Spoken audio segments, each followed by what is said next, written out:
O Índice CNN nesta semana um pouco diferente, a começar pela nossa convidada, a professora Mara Teles, que eu já faço as devidas apresentações já na tela comigo.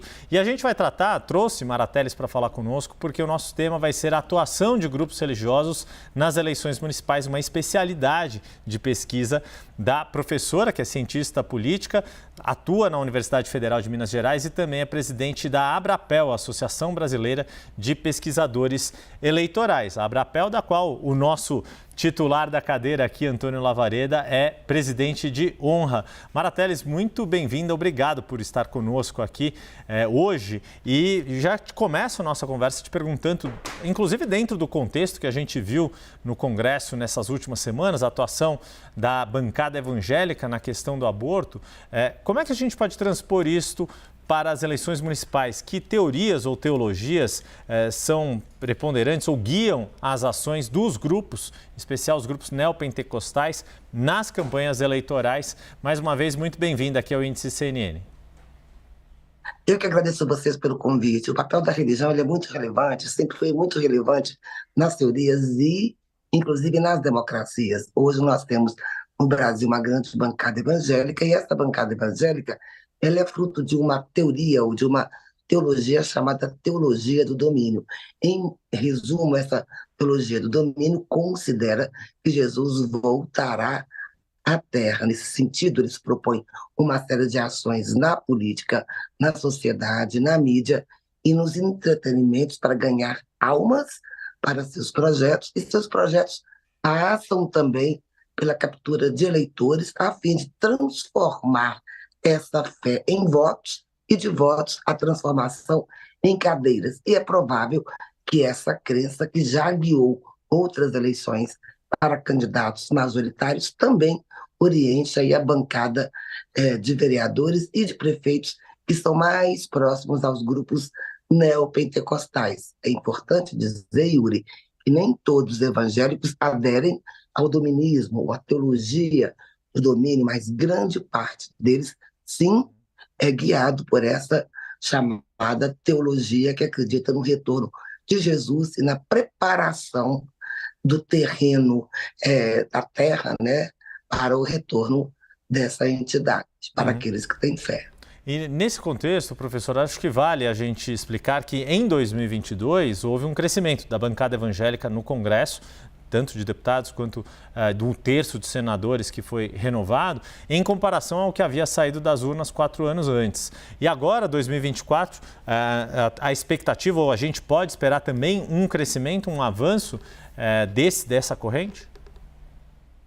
Yuri, excelente pergunta. No livro que eu organizei junto com o professor Antônio Lavareda, Lições da Pandemia, um dos capítulos, eu e outros autores tratávamos exatamente disso. Houve um crescimento não apenas no Legislativo Nacional, no Congresso Nacional, mas inclusive nos chamados legislativos municipais, não apenas do número de pessoas que se elegeram, mas sobretudo, Yuri, é muito importante, de candidatos que disputam com as menções cristãs, que usam as palavras bispos, irmãos, irmãs, missionárias. Isso já existia.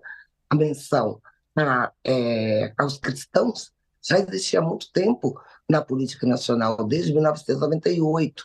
Só que agora, nas eleições de 2022, cresceu enormemente o número de candidatos com menções cristãs. Contudo, Yuri, é muito importante colocar que o partido que mais capturou votos e elegeu bancada com menções cristãs foram justamente os republicanos e o Partido Liberal, então, do presidente Bolsonaro.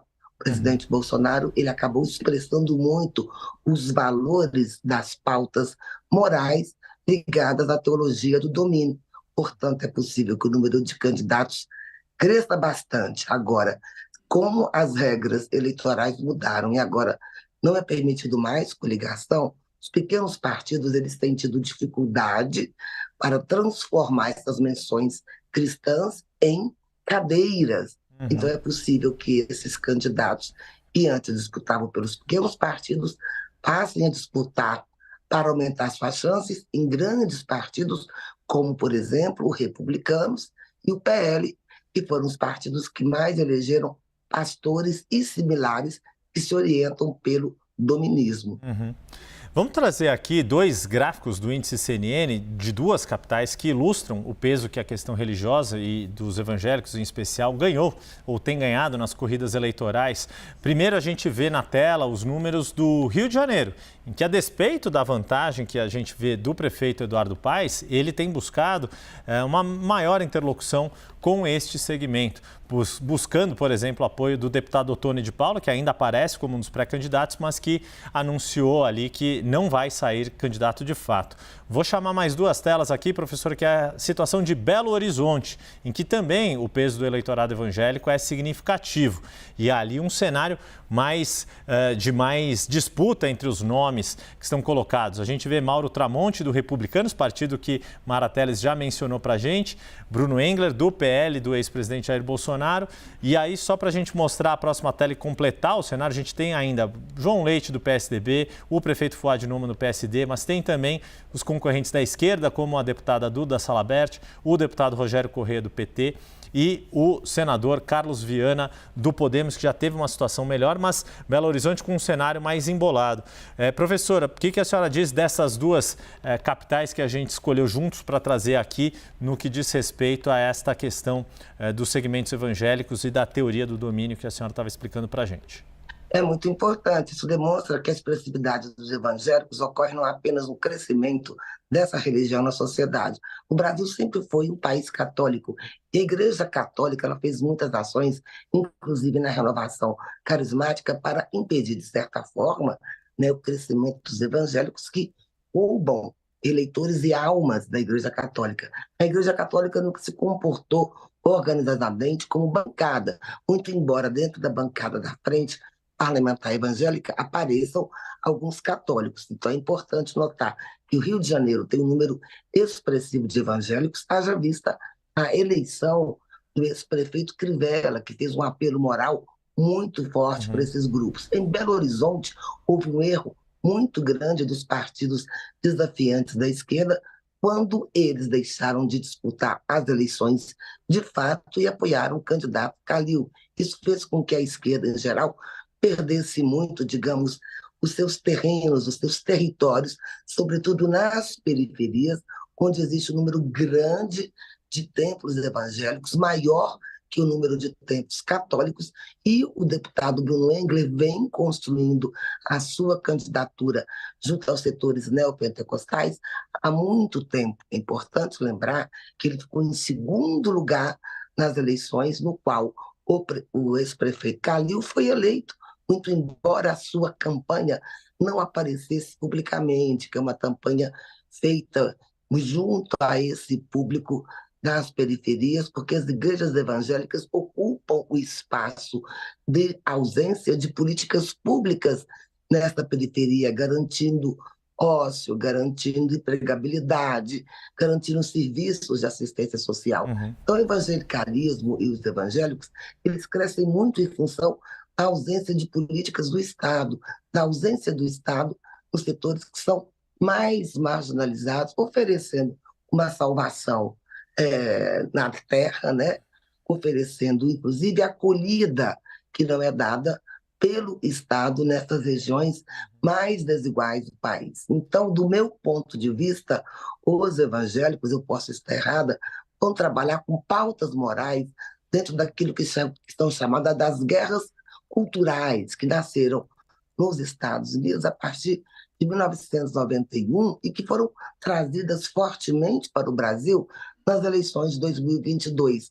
No Brasil, essas pautas têm o guarda-chuva da família e desembocam em 3 propostas de proposições de leis, seja na Câmara Federal, seja nas eleições, nas câmaras municipais. Quais são os temas desse guarda-chuva família? O tema do aborto, que é um tema muito importante para esses grupos, o tema da união civil entre pessoas do mesmo sexo e o tema da educação, no qual eles consideram que a educação estaria contaminada pela ideologia de gênero. Então, o tema da família foi muito importante, de uma visão de família a partir de uma interpretação bíblica, foi muito importante na campanha do ex-presidente Bolsonaro, e ele se reconfigurou em pautas morais que podem ser tratadas também nas eleições municipais, sobretudo a questão da linguagem neutra, sobretudo a questão não da pauta do aborto, porque o aborto tem caráter nacional, mas a questão da chamada ideologia de gênero na educação.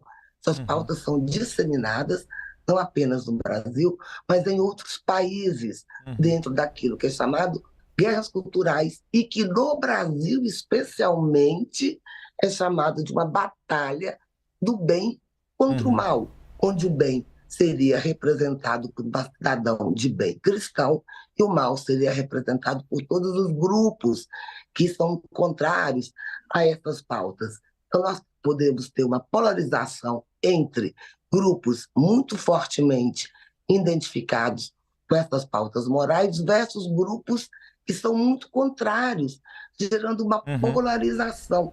Então, do meu ponto de vista, isso não é razoável para as cidades, porque as cidades teriam que discutir seus problemas locais e não pautas que, eventualmente, só podem ser resolvidas durante um longo prazo, uma vez que não há consenso no Brasil entre esses temas.